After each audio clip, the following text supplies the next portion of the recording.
A menina maldita do cemitério. Olá, Cris e amigos. Vou contar uma história que me deixa muito assustado, mas eu acredito que eu devo revelar esse fato sobrenatural. Éramos 3 amigos inseparáveis: Nino, João, Guilherme e Henrique e Júnior. Morávamos em frente a um cemitério da Abolição em Fortaleza, aqui no Ceará.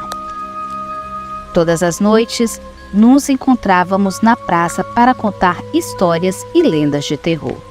Era uma noite chuvosa e tortuosa.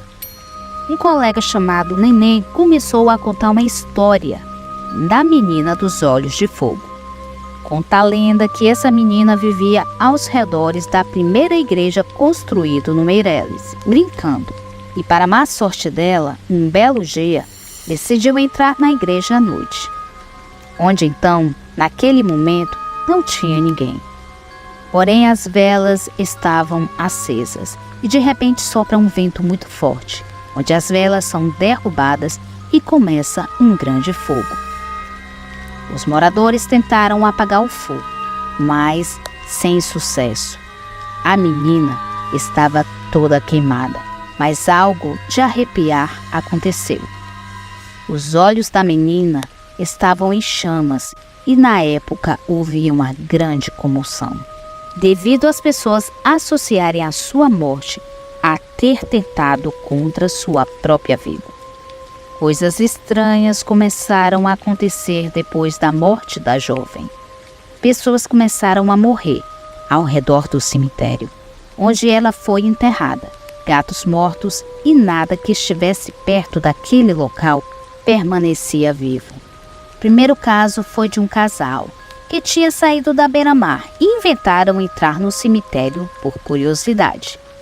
Então os jovens começaram a beber bebidas alcoólicas que eles tinham levado e também começaram a fumar cigarro. Eles dois tinham um estilo gótico e gostavam de ficar em sepulturas e mausoléus. Eles ficaram ali por cerca de 1 hora, conversando, fumando e bebendo, até que eles de repente viram uma menina toda queimada, com os olhos de fogo, olhando intensamente para eles.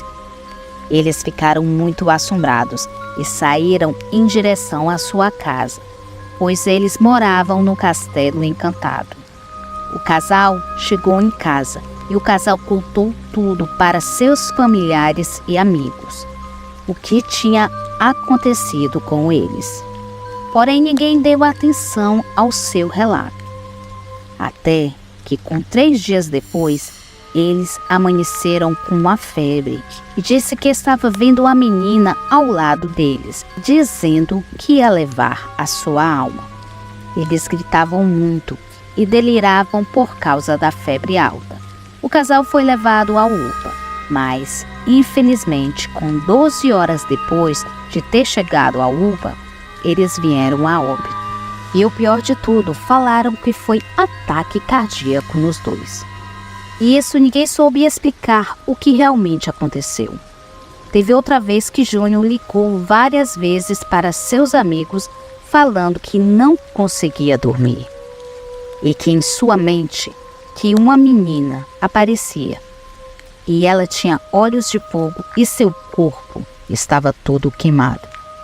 No dia seguinte, Júnior procurou o padre da paróquia, Nossa Senhora da Saúde, e falou do acontecido. E o padre falou a história verdadeira.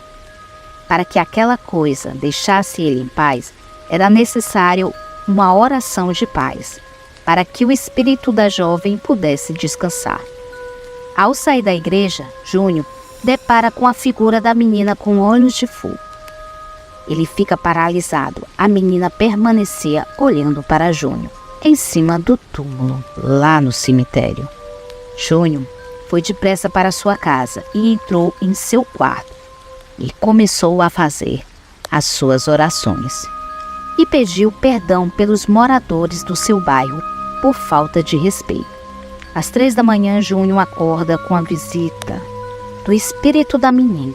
Júnior então lembra das palavras do padre, que era necessário fazer uma oração de libertação. Então Júnior começa a orar bem alto, onde à medida que ele vai rezando, o fogo nos olhos da menina vão apagando. E no final, o espírito da jovem se joga contra a parede, quebrando as luzes e rachando até a parede. Júnior nunca mais viu o espírito da menina, mas a sua vida nunca mais foi a mesma.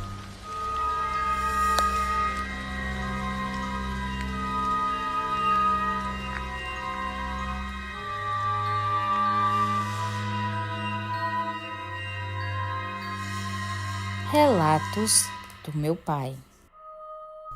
Boa noite, Cris. Me chamo Jaqueline. Hoje tenho 35 anos e moro em Maranguape, que fica aqui no Ceará.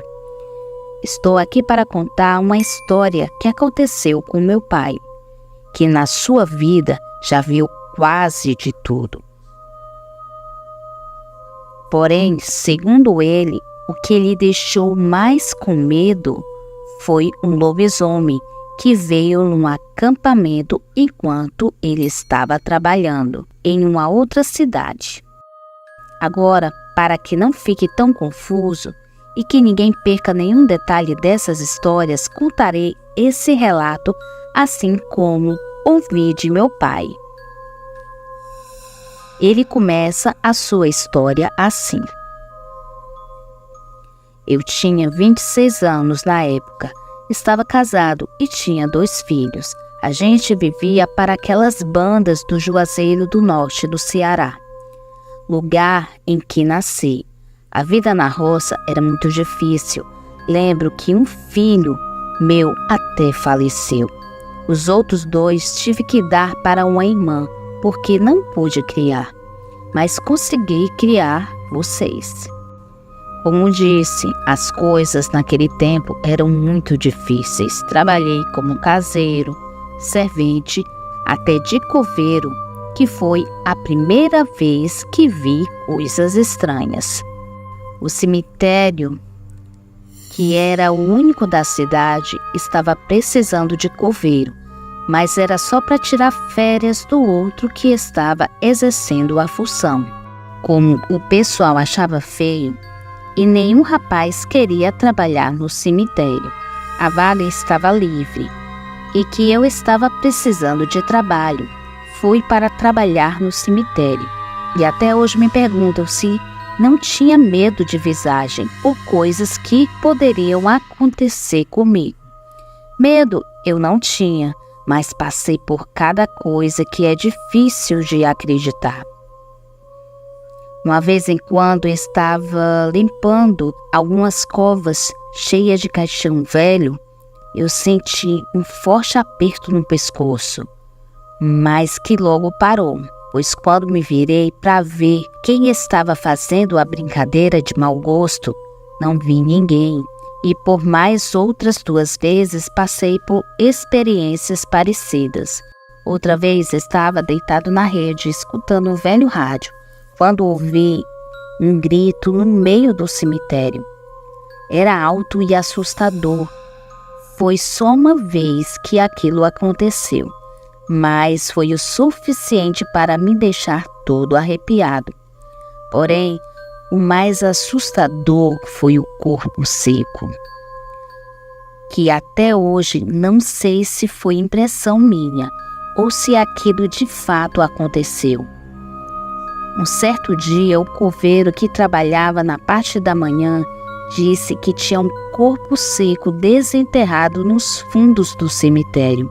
Falou também que o homem, por ter tomado remédio em vida, quando faleceu, acabou ficando com o corpo seco. Ele disse que dava para ver se eu quisesse, pois logo no outro dia a família ia dar um jeito naquele corpo. E eu, claro que fui ver o corpo seco, porém algo de estranho aconteceu. Quando tinha acabado de chegar para trabalhar, estava bem no final do dia. Eram as 6:30 para ser exato. Fui em direção em que o coveiro me indicou e logo encontrei um buraco aberto.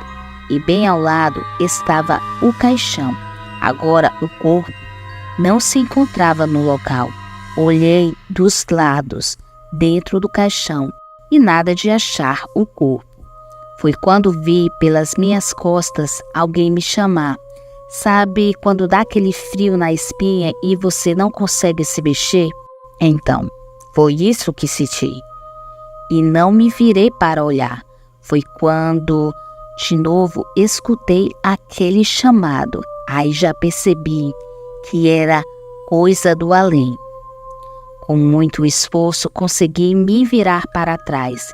E ao lado da cova, a uns 8 metros de mim, vi uma silhueta de uma pessoa parada me olhando na minha direção. Na mesma hora, dei meia volta e saí correndo dali. Lembro-me que naquela noite vi e ouvi aquele corpo seco outras vezes. Na manhã seguinte, quando o coveiro veio para trabalhar, fui junto com ele até a cova desse homem. E estava lá, estirado e duro, que nem uma pedra. Seu estado era bem conservado. Parecia que ele estava vivo. Quando falei para o coveiro do que vi durante a noite, ouvi uma história ainda mais estranha. Ele me contou que a filha do homem andava tendo pesadelos com o pai, que em sonho pedia para que seu corpo fosse queimado, para assim ele ter paz. Eu me bezei quando ouvi aquela história e fui para minha casa. Trabalhei naquele cemitério até completar os meus 26 anos, que foi quando aquilo aconteceu. Apareceu alguns homens contratando gente para trabalhar fazendo estradas, numa cidade vizinha à nossa. E como eles não pagavam salário e era só um contrato, poucos queriam, mas veja bem, o pagamento era uma saca de feijão, uma saca de arroz, uma saca de farinha e carne do sol. Com o salário que eu ganhava, não dava para comprar essas coisas, por isso preferi ir trabalhar fazendo estrada. Passaria um longo período de tempo longe da minha família, mas pelo menos meus filhos teriam que comer. Então peguei o ônibus dessa empresa e segui para onde ficava o trabalho pelos próximos meses. Lá, como era no meio do nada, tinha alguma barraca improvisadas, lugares onde a gente ficava. Tinha algumas barracas improvisadas e lugares onde a gente ficava. Junto a mim tinha outras pessoas que foram para lá fazer o mesmo que eu. Tudo foi tranquilo no começo. Conheci várias pessoas, algumas de outros estados e outros daqui do Ceará mesmo. Porém, tudo que é bom dura pouco. Comecei a notar coisas estranhas. Uma certa manhã, todos foram acordados com os gritos de socorro de uma mulher. Pareciam que iam e voltavam do lugar em que a gente estava. Era uma assombração que sempre dava para se ouvir. Também ouvíamos assobios longos e agudos. Os homens falavam que era caipora, mas sempre achei que fosse algum engraçadinho, que ia lá pro mato fazer coisa errada. Mas foi diferente com o lobisomem.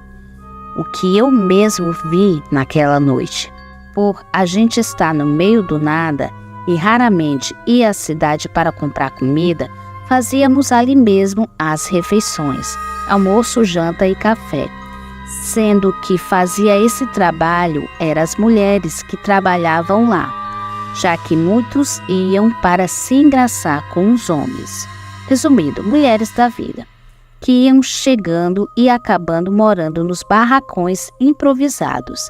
Ali formou muito casal, mas também muitas famílias foram destruídas. Eu mesmo nunca cheguei a me engraçar com nenhuma delas. Tinha respeito e amor pela minha mulher. E fiz mais do que bem, já que aquela criatura era uma mulher. Tudo começou quando um homem de nome Severino falou que viu um lobisomem que estaria correndo e fulgando onde a gente estava. Logo, os outros homens passaram a ver a mesma criatura, mas eu não tinha visto, até a noite em que um parceiro meu furou o braço do lobisomem. Era quaresma, não tinha lua cheia, muito menos pagão ali entre nós. Ao menos isso que eu pensava. E o pessoal continuava vendo tal bicho, mas ninguém estava levando a sério aquelas coisas, até acontecer que eu e meu amigo presenciamos. Uma certa noite me levantei para ir ao banheiro, e ao sair notei algo de quatro perto de um dos barracões. Parecia um cachorro e estava de costas para mim. Chamei o meu amigo que estava perto e até brinquei dizendo que o lobisomem estava ali. Então, quando saímos, aquela coisa estava a poucos metros da gente e se aproximando bem rápido. Um golpe de sorte, meu amigo tirou sua faca e mirou em direção àquela criatura, que vinha rápido e acabou sendo acertada pela faca. Com o corte feito, o bicho deu um grito alto e animalesco e correu para a mata, indo embora. Logo todo mundo se acordou e fomos tentar procurar pela criatura. Mas essa já era encontrada longe dali. Fomos dormir e descobrimos algo estranho pela manhã. Assim que amanheceu, as mulheres deram falta de Teresa. Uma mulher que estava lá há bastante tempo, era calada, não se envolvia com ninguém, mas fazia uma comida divinamente bem. E a gente, que não era besta nem nada, procuramos nos braços de todo mundo se tinha a marca de corte. E dentre os homens e mulheres que estavam ali, ninguém estava cortado. A única que sumiu foi Teresa. E nunca mais foi vista, nem Teresa e muito menos o lobisomem. E aí descobrimos quem virava bicho. Não era um dos homens, e sim uma mulher. A fera era a tal Teresa.